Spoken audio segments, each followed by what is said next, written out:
ओली गली में शोर है, प्रधानमंत्री चोर है, सारा भारतवर्षेर आवाज उठे गेছে। আজকে আসছে বাংলাকে জব্দ করতে। 2024-এ মাথা নত করে তোমরা বাংলার জনগণের এসে পায়ে পড়লে মাননীয় মুখ্যমন্ত্রী মমতা বন্দ্যোপাধ্যায় এবং অভিষেক বন্দ্যোপাধ্যায় তাদের নেতৃত্বে আজকে 100 দিনের টাকা দেওয়া হচ্ছে, যে টাকা দিল্লি বিজেপি সরকার মোদি সরকার বন্ধ করে রেখে দিয়েছে। আবাস যোজনার টাকা দিচ্ছে 11 লক্ষ মানুষের, যে টাকা দিল্লি বন্ধ করে রেখে দিয়েছে।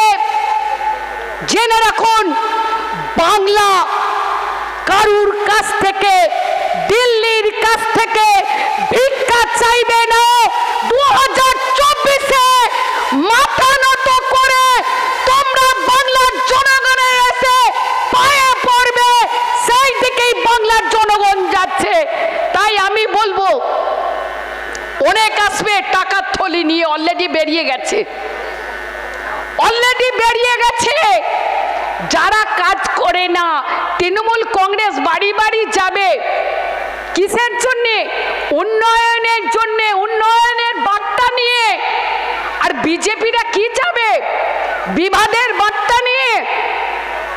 এরা শুধু প্রতিশ্রুতি দেয়। প্রত্যেক দিন খবরের কাগজে দেখা যায় মোদি সরকারের গ্যারেন্টি। বলুন না, খুব তো এখান সেখান চলে যাচ্ছেন।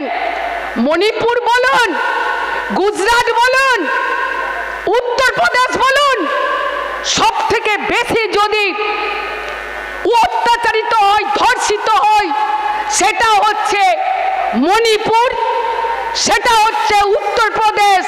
আজকে লক্ষ্য করে না, এইখানে ফ্যাক্ট ফাইটারের টিম আসছে, সমস্ত কমিশনার আসছে, দিল্লি কমিশন।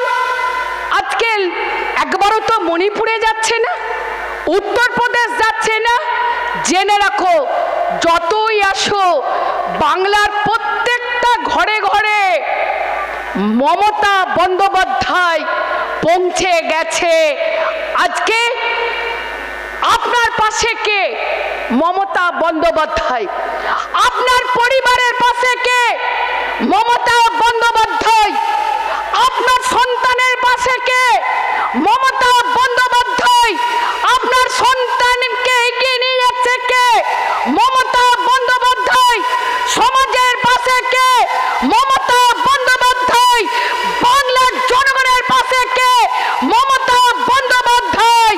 তাই যতই ছল চাতুরি করো, এই বাংলা কোনো দিনও মাথা নত করেনি, 2024-এও মাথা নত করবে না। তার কারণ উন্নয়নই এই বাংলায় 2024-এ জোড়া ফুল ফুটবে।